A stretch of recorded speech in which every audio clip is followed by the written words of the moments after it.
911, what is your emergency? I'm at a friend's house. He's out of town, and I came here to check on his wife, and she's dead on the floor. Okay. The address is... Okay, stay on the line. Sir, hold on, stay on the line. Tell me exactly what happened.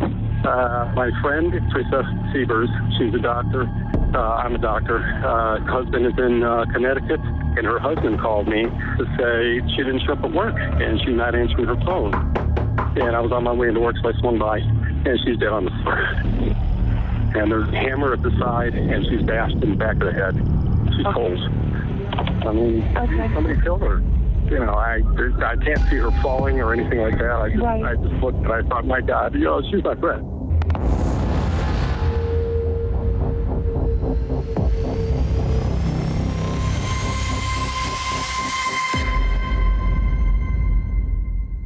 Bonita Springs, a mostly quiet beach community in southwest Florida, less than 30 miles from the larger city of Fort Myers. Mostly quiet, that is, until the night of June 28, 2015. That was the night a well-known community figure, Dr. Teresa Sievers, was found dead on the floor of her kitchen, bludgeoned to death, 17 wounds from what appeared to be a hammer. Was it a burglary gone bad? Or did Mark Sievers enlist a little help from his friends to do something far more sinister?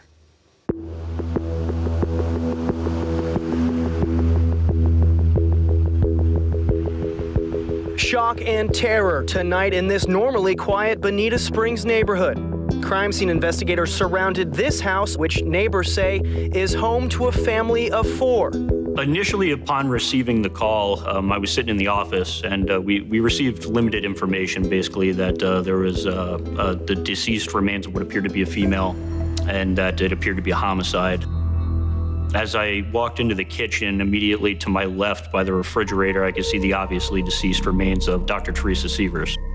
This scene was unique in nature because of the gruesomeness of the offense. She seemed to have sustained significant blunt force trauma to the back of the head. Our partners at News Press spoke with the victim's sister yesterday. She says Sievers was in Connecticut with her husband and 2 daughters for a family gathering and flew back alone Sunday night. To have a murder in Bonita, I mean, this is, when you talk about the little picture-perfect neighborhood, beautiful area with very, very little happening. It just is completely out of the ordinary. Can it never happen? Things happen everywhere, but in our county, in this place, it's the unthinkable. It did not feel like a burglary. There was evidence that it may have been a burglary. That's not something that you would write off, but from the scenes that I've seen in the past and in my experience in death investigations, I did have some suspicion that the scene may have been staged. It didn't feel right.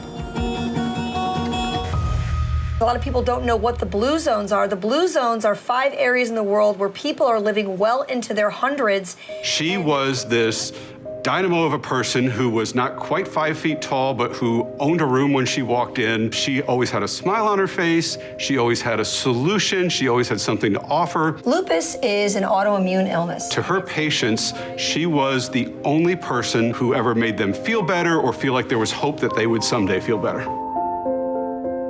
You know, I really never noticed anything strange about Mr. Sievers at all.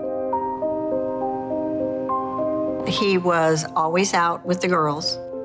I know there was one particular time that I stopped and bought lemonade, and he was kind of hurrying them up to fold up shop because they were going to be late for church. We'll come to order, all rise. For the record, both assistant state attorneys are present. Mr. Sievers is present, and both defense counsel. State's ready? Yes, sir. Defense is ready? Yes, sir. On June 29th, 2015, Teresa Sievers is found on her kitchen floor, dead. And the evidence will establish that Mark Sievers, her husband, arranged for this murder and agreed to pay money for this murder out of the life insurance policies that would become due upon her death. Mark Sievers' wife is dead, and he wants to know why. Ultimately, it is our position that Teresa Sievers was worth more alive than dead. It is our position Mark Sievers did not conspire to murder his wife, and Mark Sievers did not murder his wife. And at the end of this trial, I'm going to be asking each and every one of you to return a verdict of not guilty because Mr. Sievers is innocent. Thank you. When this case came into the office initially, I had no inkling that it would end up where it did, that it would go where it went. I knew that Lee County Sheriff's Office would do a thorough investigation, but what it took to actually solve this case, the amount of information that had to be collected, we had never seen anything like this in our office before. You could describe what the members of the jury are seeing and from where the photo was taken, the perspective and angle. This photograph shows the victim, Dr. Teresa Sievers, on the kitchen floor.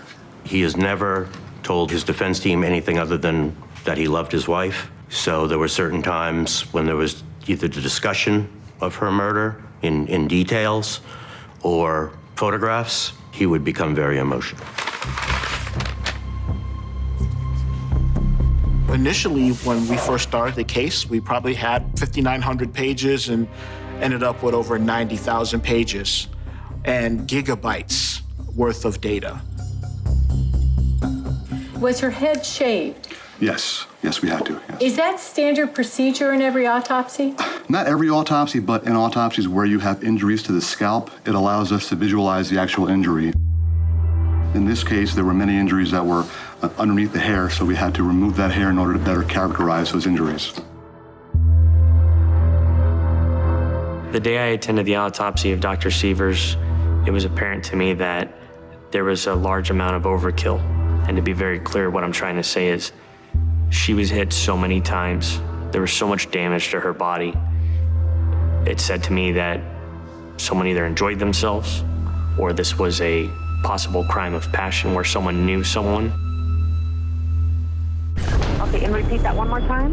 He gave me the key code to get into the garage door, and I just walked in the door and she was dead on the floor. Did you tell him at that point that Dr. Sievers was deceased? No, I did not. I told him that something terrible had happened.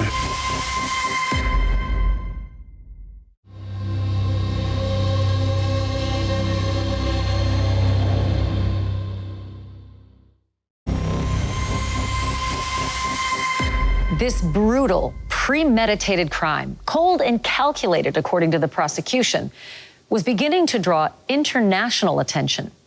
Stories began to weave the details of a beautiful doctor wife with a stay-at-home husband and 2 young girls, masking a troubled marriage.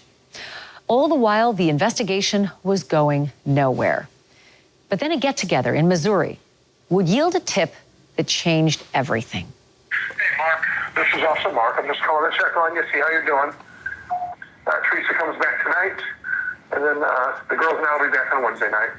Just wanted to say hello and see how you're doing. Take care, Mark. Was that something that Mr. Sievers frequently did? Did he frequently call to check on you and see how you were doing? No, we didn't have that kind of relationship. So how would you describe the fact that he called and left you this message the night before checking on you? How would you describe that? It was very odd, just very strange.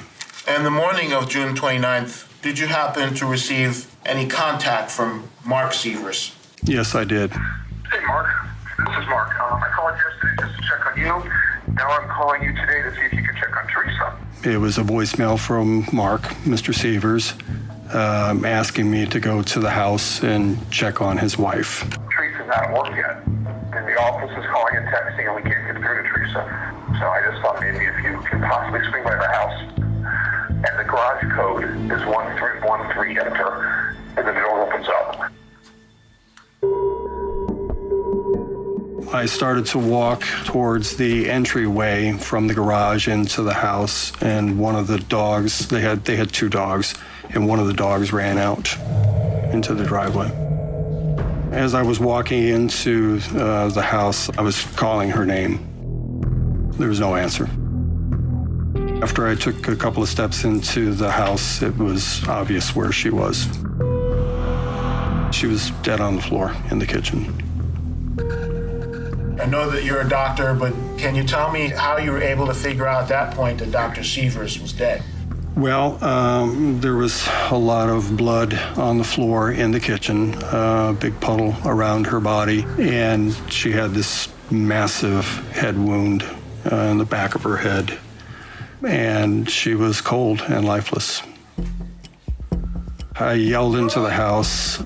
I did not know if their daughters were at home with her. There was no response, and so I left the house to call 911. The lights were on. I could see her purses on the countertop, and she didn't answer. I pounded, and he gave me the key code to get into the garage door. I opened the garage door, and the door leading into it was open, and I walked in the door, and she was dead on the floor.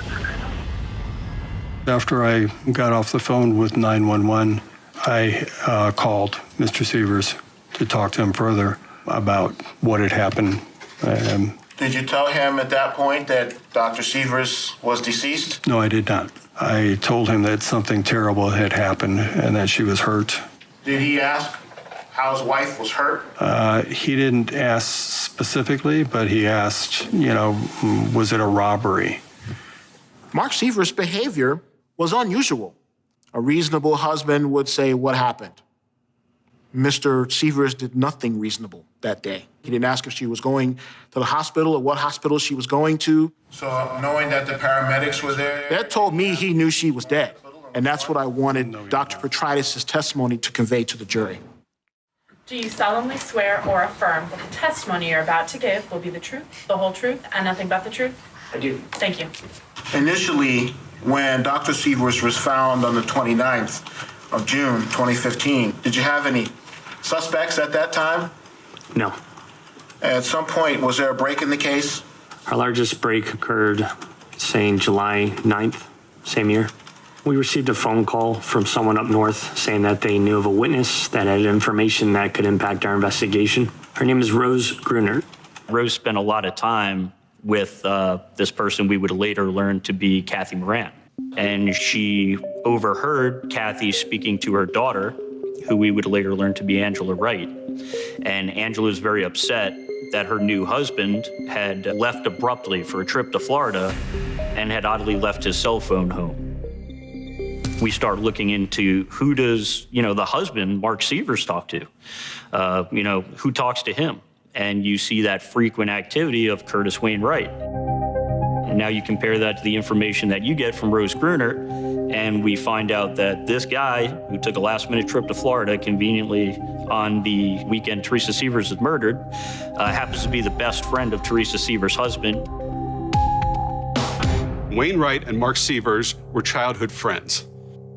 Wainwright and Mark Sievers looked like twin brothers if you put them next to each other. They called each other brother on their Facebook page. And so it started to look like there was a plot. Did you get to ask him about the death of Dr. Sievers? Yes, we did. He denied all involvement.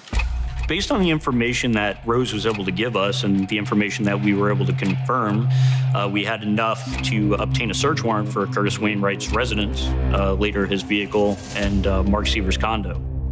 And what was the reason for throwing these out the window? I didn't know at the time. But you came to learn why, right? Yes, because he murdered somebody.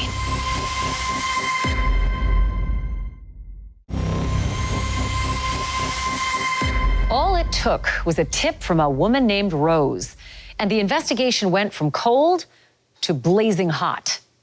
2 detectives from the Lee County Sheriff's Office in Florida would stay on the road for almost 2 weeks, far longer than either of them expected. And what they would find in Missouri would bring not 1 or 2, but 3 suspects into sharp focus. Curtis Wainwright Jr., his friend Jimmy Ray Rogers, and ultimately, Wright's best friend from high school, Mark Sievers. Jimmy's always talking about how he used to be a hitman, and when I talked to him about it, I told him that I might know a way that he could make some money. if he was interested, and he said he definitely was. Did you, during the time you were out in Missouri, have an occasion to speak to a person called Jimmy Ray Rogers? Yes, I did. And what was your purpose in speaking with Jimmy Ray Rogers? Being that Curtis Wainwright became a person of interest in the investigation, based on what we were doing, we were trying to get as much background as possible on him. In doing that, Jimmy Ray Rogers' name came up, so we went to go speak with him to see if we could obtain any further information. And was Mr. Rogers a suspect at this time at all? No. Through the process of going through evidence from Mr. Wright, namely his cell phone, we learned that Jimmy Ray Rogers was someone that he spoke with in a close time to the weekend when Dr. Teresa Sievers was murdered. So that became something of interest to us during our timeline. And I guess, how did he act? Jimmy seemed upset, kind of frantic. Can you start from the beginning and let me know everything that happened and about how you learned about what happened leading up to us talking today? Like after you guys came, I asked him if he went to Florida, and he told me yeah. And then I asked him what he went down there for, and he said to make money. And how much money was he supposed to get for this? Close to $10,000. Taylor Shoemaker was at that time the live-in girlfriend of Jimmy Rogers, one of our primary suspects in the Teresa Sievers investigation. At a point in the investigation, we had information that led to a search warrant on Jimmy Ray Rogers' residence.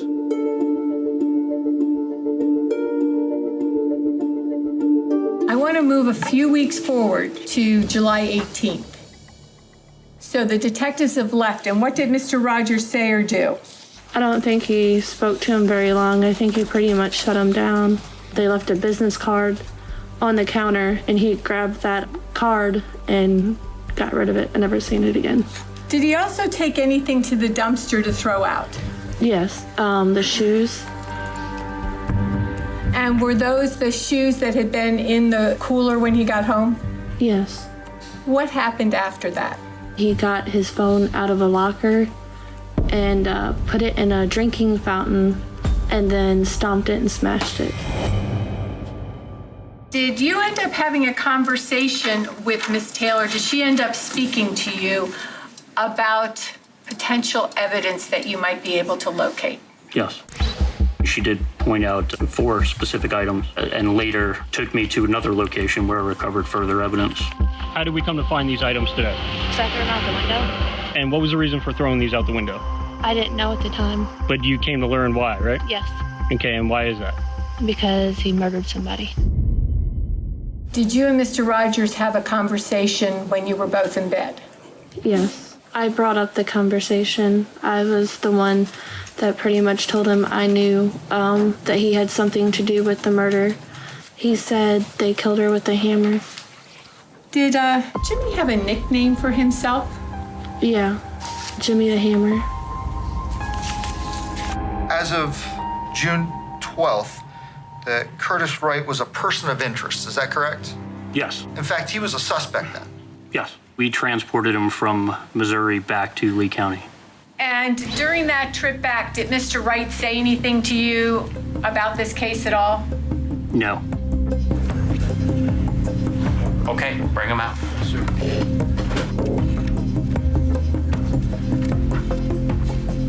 Anytime you use somebody who has been involved in a crime, as Curtis Wainwright had been involved, he had 5 felony convictions, I think it is absolutely critical that a jury realize that their verdict doesn't rely on that person, that their verdict is set and solid in evidence that's compelling before they ever heard him testify.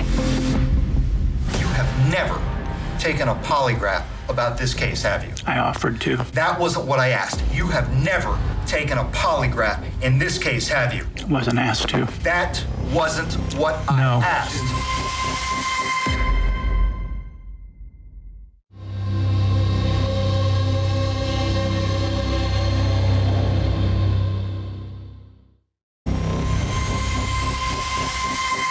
Curtis Kenneth Wainwright Jr., a 5-time convicted felon who lied repeatedly to law enforcement in early interviews, was now the key suspect in the death of Teresa Sievers. And before long, Wright would not only be the key suspect, he'd also become the prosecution's star witness.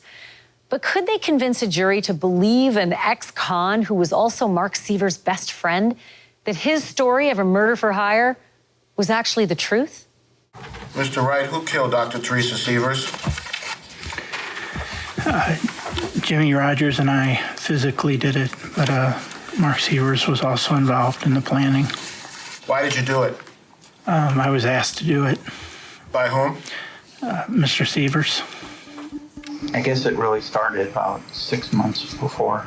He brought it up in a way that somebody that he knew was having a problem and asked me if I knew anybody that, might be interested in just having somebody beat up or something like that. At least that's what my impression of it was. You're under arrest right now. Yes, for the murder of Dr. Sievers. I entered a plea agreement to cooperate. Mr. Wright's lawyer reached out to us and said that he had some information that could potentially help the investigation. And so the impetus for us was to get additional information that could potentially help our prosecutions of all 3 men. Certainly the impetus for Mr. Wright, with the advice of his attorneys, was to negotiate a better sentence for him. Did law enforcement officers come to Missouri? They did. Did they ask you about if you had any involvement in the Teresa Sievers death? Yes. Did you tell them the truth? No. Why did you lie? To protect me, Mark, and Jimmy. I tried to throw the detectives off our track. It was the reason that I told them what I did. I want to ask you some questions that may be upsetting, but I don't want to upset you because this is all part of me trying to do an investigation. Do you have any reason to believe that Teresa was engaged in a relationship with anyone else? No. Do you have any reason to believe that Teresa was engaging in any kind of sexual activity with anyone else? No. Mr. Sievers indicated that he wanted to talk to you about something? Yes. He told me that he and Teresa were having marital problems. He told me that she was having an affair and that they were having financial problems as well, considering bankruptcy, that she was leaving him, that he couldn't let her take the kids away from him. And he said that they were in danger, some kind of danger, without him there to be able to protect them. He told me that really the only option that he had was for her to die. And he said that he needed to have her killed. I had asked him about, if this was going to happen, what kind of money would be available. He had told me that they had a lot of insurance on her. A lot is what he said. He didn't tell me any amounts, but he said that him and the kids would be well taken care of. When the trip got planned, that eliminated the issue with him and the girls being in any danger. He told me that that's when he wanted it done, either Sunday when she got home or Monday or Tuesday when she left work, as long as it was done before he got back. There was 40 or 50 grand in the house, and weapons, and computers, and other valuable items that belonged to the Sievers family. The fact that those valuables weren't taken from the house was also a key point in the investigation because it tended to negate any suspicion that this was a burglary. The only thing he wanted to steal was Dr. Sievers' life.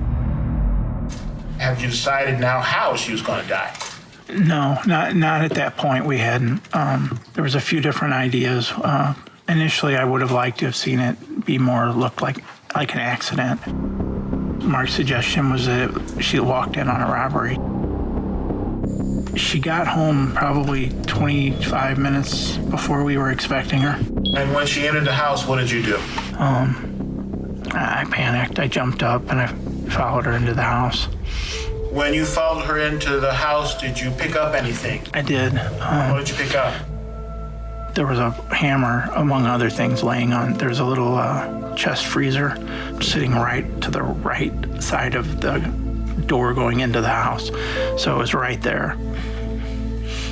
Did you become aware up to this point that Dr. Sievers was aware of your presence? At that point that I caught up to her, she was right at the countertop Right before that, there's a dog dish. It's on a stand because the dogs are older dogs, and it's in that little hallway. I tripped over it. I hit that thing with my foot. Did it make a sound? I kicked that stand. The dog dish went flying. Water went everywhere. She jumped and started to turn towards me. When she started to turn towards you, what did you do? I hit her. I hit her with the hammer. She was turning to the right to face me, and so it would have been not necessarily the back of the head, but kind of the side, upper side. She put her hands up and was trying to defend herself. She fought? Yes. She fought for her life? Yeah, she was surprised. I actually think that she thought I was Mark. She said, why? It was just too much. I mean, she would have been dead no matter what happened. It's what we were hired to do, but not like that. Even a walked-in robbery wouldn't be that brutal. I wanted the jury confident when they heard Curtis Wainwright that he was simply providing a background for what had happened. You have never taken a polygraph about this case, have you? I offered to. That wasn't what I asked. You have never taken a polygraph in this case, have you? Wasn't asked to. That wasn't what I asked. To get into the minds of a juror and a jury and to try to unweave and unravel and figure out why the various members believe or discredit certain witnesses. All we would have to do is be just speculating. You told Detective Levitt, I did not help Mark kill his wife. Do you recall telling Detective Levitt that? Yes. And then after the murder, you came down again for the funeral, is that correct? Yes. Having the mission completed, right? Yes. Did you ever get $50,000 in cash at that time? No, our agreement was it would be paid after he got his life insurance payment. Mr. Wright and Mr. Sievers were longtime best friends, and perhaps they felt if this gentleman was willing to rat out or give up his best friend, then there was some credibility to that. The cell phones from Jimmy Ray Rogers was very useful because it connected to the GPS in the car at some point. She was our strength, our inspiration, and we will miss her every day for the rest of our lives.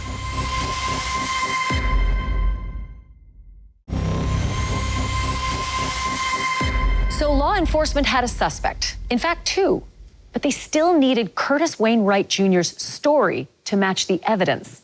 And this is where a murder for hire would become a 21st century technology thriller.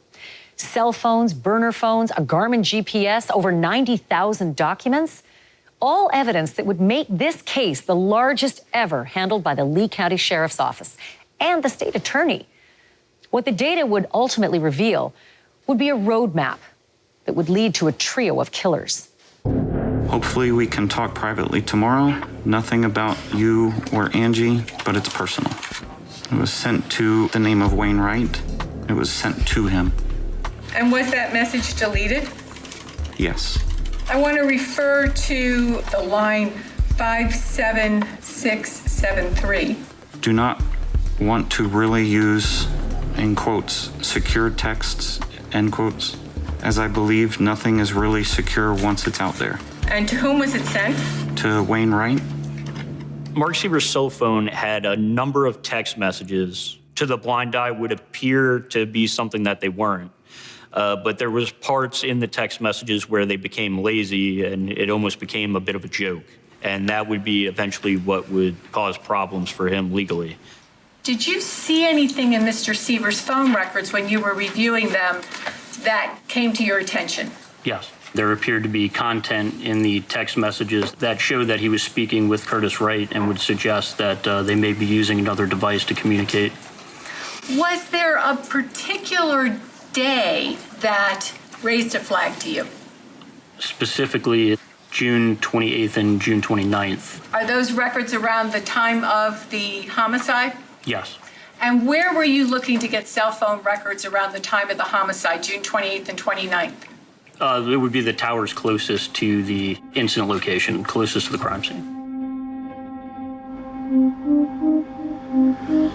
Did you have an opportunity to conduct an investigation specifically into security video at the Walmart on 6 Mile Cypress? Yes, sir. I was made aware that there was a video the day prior to the murder that we need to go pull. Was there a specific person or persons on the video that you were looking for within that Walmart? Yes, there were 2 individuals that arrived in a white car. And when you pulled the interior video, did you locate the subjects that you were looking for? Yes, sir. Jimmy Rogers and Curtis Wainwright. Anytime you find something on a video, it captures a jury. Something that's within the timeline. Seeing Wright and Rogers at the Walmart, seeing Wright and Rogers walking into Southwest Florida the day of the murder. Anytime we can see something, it carries more impact. During that investigation, did you have an opportunity to conduct a forensic examination of a Garmin GPS unit? Yes, I did. I used the forensic software InCase to create what's called a forensic image of the device, which is essentially a copy of all the data on the device. Eventually, was Mr. Rogers taken into custody in Missouri? Yes. And why was he initially taken into custody? For a federal violation of probation warrant, because we located him on surveillance video footage in Florida. Specifically, it was a Walmart in the city of Fort Myers, Florida. The cell phones from Jimmy Ray Rogers was very useful because Jimmy brought his phone with him. It connected to the GPS in the car at some point through Bluetooth. The Garmin piece, in my opinion, cracked this case open.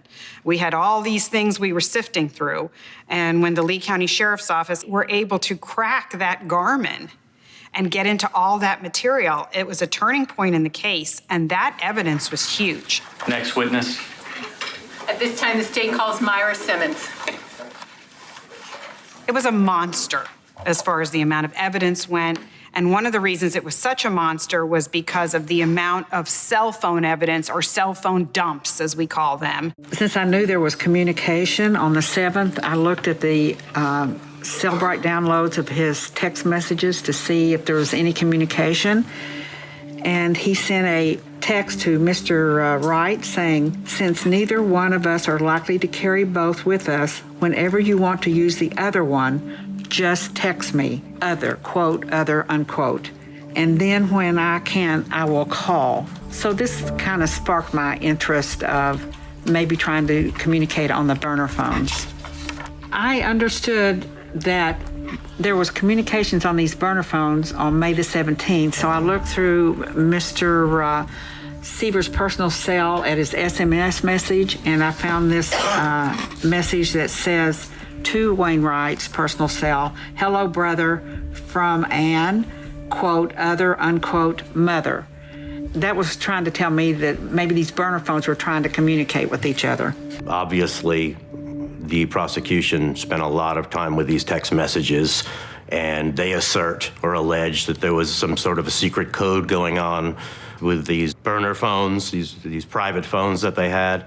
I have to imagine that was quite persuasive with the jury, that there was some secret conversations going on. Did you create a map to reflect the tower pings for the 404 number on the day of the homicide? Yes, that's the 404 coming down.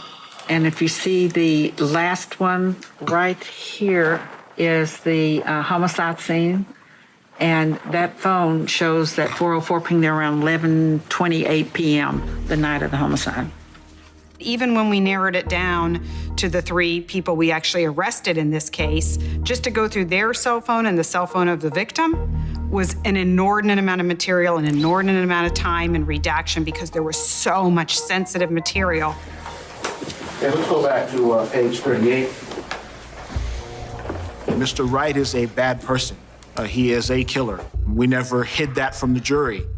The benefit to the state for using Mr. Wright is he was able to bring context, just like any other witness, to the forensic evidence. And then on June 30th, you text him and you said, "I just talked to Scott, being Scott Sievers," right? Yes. And you're telling him in the message that you're basically sorry. Yes. Scott Sievers didn't have to tell you that Teresa Sievers was dead. No. Did he? No. In fact, you knew that somebody might at some point see these messages, right? Yes. That's why on 6/25, Mr. Sievers texts you and says, I will dispose of outdated computer tomorrow after erasing everything from its memory and then remove the hard drive as well. That's a coded message, isn't it? Yes. And that's a coded message from Mr. Sievers telling you that he's destroying and getting rid of his burner phone, isn't it? Yes, the computer would be referring to the phone and the hard drive would be referring to the SIM card. Without the Garmin, we never would have been able to tie Curtis Wainwright or Jimmy Ray Rogers to Southwest Florida and to this homicide, period. Without the burner phones, we never would have been able to tie Mark Sievers to this crime. And all the cell tower and technology that goes with it were absolutely critical. Have you had enough time to talk to your lawyer about whether or not you should testify? Yes. Do you need any more time? What would you like to do today, sir?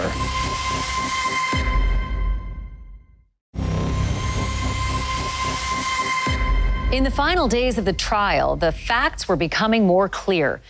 Curtis Wainwright Jr. and Jimmy Ray Rogers killed Dr. Teresa Sievers in a cold and brutal murder allegedly planned by her very own husband, Mark Sievers. Prosecution witnesses would paint a picture of a husband who was mostly concerned that he would become the focus of the criminal investigation. The defense continued to question the credibility of the witnesses and to cast Mark Sievers as a grieving widower. Jimmy Ray Rogers and Curtis Wainwright Jr. were both serving serious time. But what did the future hold for Mark Sievers? Sir, you do realize that whether or not you testify here today, it's a decision only you can make. Do you understand that, sir? Yes, sir. Have you had enough time to talk to your lawyer about whether or not you should testify? Yes. Do you need any more time? No. What would you like to do today, sir? I'm not going to testify. Okay. But I'd like to go home. Mark Sievers didn't testify, and I don't think that would have made a difference because there were a couple of times in that courtroom where he shed a tear at a very appropriate moment, and the general reaction to it was he made himself cry. Nobody that knew him in that neighborhood ever said Mark Sievers was an empathetic person. To be a principal, the defendant does not even have to be present when the crime is committed. That's a powerful instruction. Mr. Sievers is a principal because of that promise to pay. Mr. Sievers is a principal because he provided means for the murder, intelligence information, how to get into the house, what door to use. How did Mr. Wright know that Dr. Sievers would be home alone? You're going to have to figure out a way of getting Mark Sievers before this jury. Things involving his marriage that were good, his love for his family and his children at the very least, and not said by a third person, but said by him. The one question you all have to ask yourselves, do you trust Curtis Wainwright? And would you feel different if a polygraph had been administered? Mark Sievers is innocent. I think most defense lawyers, but specifically myself, you begin to believe, and at some point you feel that you at least have a good puncher's chance of winning. Mr. Sievers, I've been told we have a verdict.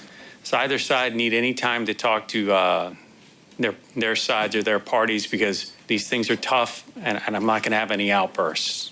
We'll let the clerk publish the verdict. State of Florida versus Mark D. Sievers. Verdict. We, the jury, find as follows as to the defendant in this case. Count 1, first-degree murder. The defendant is guilty of first-degree murder. Conspiracy. The defendant is guilty of conspiracy. So say we all, December 4th, 2019, by the foreperson. When that verdict was read, I didn't feel a sense of jubilation. Teresa Sievers lay in her kitchen floor in a pool of blood because Mark Sievers determined she should die. And it filled me with a sense of melancholy. I thought about the girls. I thought about Teresa Sievers' mother. I thought about her sister. And it was a melancholy that not only had the girls lost their mother, they'd lost their father as well. Members of the jury, you have found the defendant guilty of 1 count of murder in the first degree. The punishment for this crime is either life imprisonment without the possibility of parole or death. The death penalty is not easy to get, and we certainly don't seek it in every case. So it was very important to us, first of all, to get the first-degree murder conviction so we could then go forward with the penalty phase of the trial. We have lost our Teresa, the light of our lives, the star of our family. It has been hard for all of us to go on with our daily lives. The void is unimaginable. She was our strength, our inspiration, and our caretaker. And we will miss her every day for the rest of our lives. The court's going to have to try to determine whether they feel what's called the mastermind, the person who dreams this up and hires the trigger man, is the worst offender, or is the trigger man who actually wielded the hammer and killed the victim the worst offender. Although a jury found me guilty, I am innocent of all charges. Our girls have tragically lost their mommy, and now they're about to lose their daddy as well. Therefore, I respectfully ask the court for life. Killing somebody alone is a terrible thing. But you had your wife murdered. She was murdered brutally. You ruined other people's lives. You ruined your best friend's life.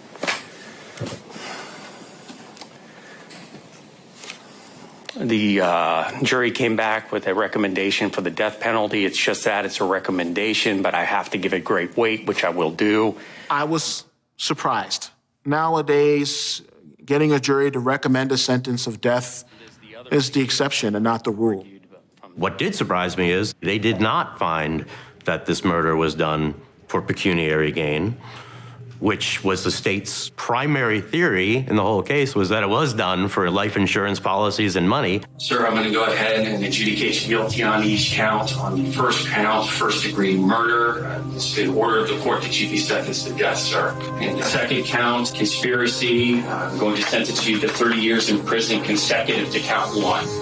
Mr. Rogers and Mr. Wright, who both did the killing, one got life and one got 25 years in prison. The proportionality of why the two actual murderers got less than Mr. Sievers did, I think will be a significant issue for the Florida Supreme Court to hash out down the road. Justice, sometimes that's as good as it gets. After a case like this, I find that you do hold your loved ones closer and tighter. It's, nothing's promised. The next minute, you may not be here. And it sounds cliche, but I think a lot of cliches exist for a reason, because they're based on fact. And this case definitely made me hold my family very tight. Shortly after Mark Sievers was sentenced, his lawyers filed a motion for a new trial based on jury misconduct and new information. The new information? A letter from the wife of the man who found Teresa's body, Dr. Mark Petritis, in which she apparently contradicted her husband's testimony. In the letter, Michelle Petritis offered her, quote, unwavering support to Mark Sievers, believed that he was innocent, and offered to take care of the two girls. The letter was found by Mark Sievers' stepmother as she was going through some of Mark's files. Without prolonged deliberation, Judge Bruce Kyle denied the motion. Mark Sievers remains on Florida's death row. I'm Ashleigh Banfield. Thanks for joining us.